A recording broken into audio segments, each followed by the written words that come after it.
वक्रतुण्ड महाकाय सूर्यकोटि समप्रभा निर्विघ्नं कुरु मे देव सर्वकार्येषु सर्वदा।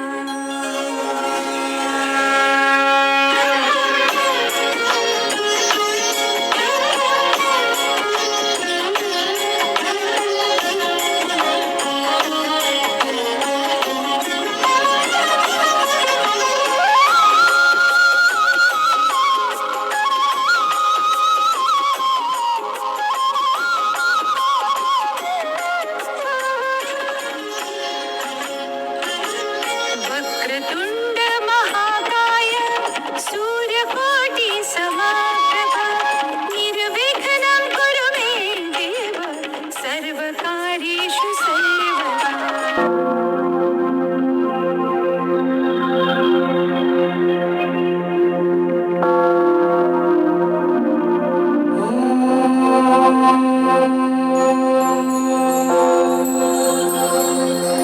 शं नो मित्रं शं वरुणः शं नो भवद्वर्यमा शं न इन्द्रो बृहस्पतिः शं नो विष्णुरुक्रमः।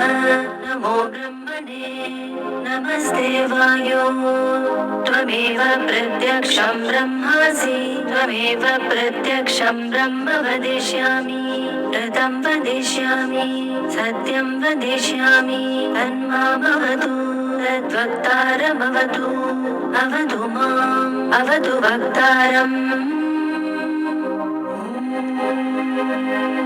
शान्ति शान्ति शान्तिः। पृथिवी शान्ता साग्निना शान्ता समे शान्ता शुचरुं शमयतु अन्तरिक्षगुं शान्तं तद्वायुना शान्तं तन्मे शान्तगुं शुचरुं शमयतु।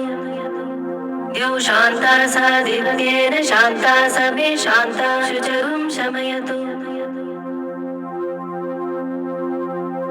पृथिवी शान्तिरन्तरिक्षगुं शान्तिर्द्यौ शान्तिर्दिशा शान्तिरवान्तरदिशा शान्तिरग्निः शान्तिर्वायुः शान्तिरादित्यः शान्तिर्चन्द्रमा शान्तिर्नक्षत्राणि शान्तिरापः शान्तिरोषधयः शान्तिर्वनस्पतयः शान्तिर्गौ शान्तिरजः शान्तिरश्वः शान्तिर्पुरुषः शान्तिर्ब्रह्म शान्तिर्ब्राह्मणः शान्तिर्शान्तिरेव शान्तिः शान्तिरस्तु शान्तिः। तयाहं शान्त्या सर्वशान्त्या मह्यं द्विपदे चतुष्पदे च शान्तिं करोमि शान्तिर्मे अस्तु शान्तिः।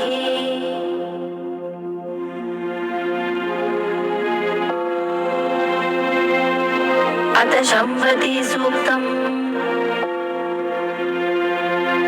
शं न इन्द्राग्ने भवतामहोभिः शं न इन्द्रावरुणा रातहव्या शमिन्द्रा सोमा सुविताय शम्योः शं न इन्द्रा पूषणा वाजसातो शं नो भगः शमुनः शंसो अस्तु शं न पुरन्दिशमु सन्तुरायः शं न सत्यस्य सुयमस्य शंस शं नो अर्यमा पुरुजातो अस्तु शं नो दाता शमुधर्ता नो अस्तु शं न उरुचि भवतु स्वदाभिः शं रोदसी बृहति शं नो अद्रि शं नो देवानां सुहवानि सन्तु शं नो अग्निर्ज्योतिरनीको अस्तु शं नो मित्रावरुणावश्विनाशम् शं न सुकृतां सुकृतानि सन्तु शं न इशिरो अभिवादु वादः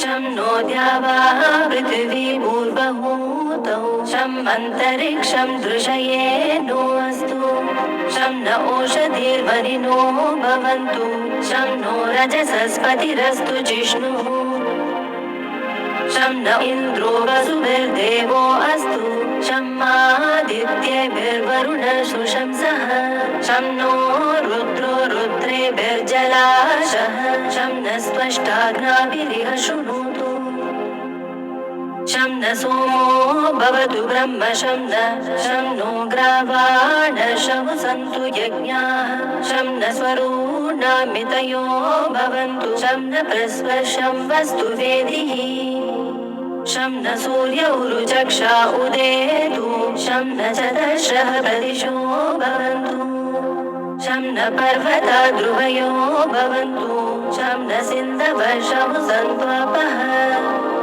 शं नो अदितिर्भवतु प्रदेवे शं नो भवन्तु मरुतस्वर्गाः शं नो विष्णुः शं पूषा नो अस्तु।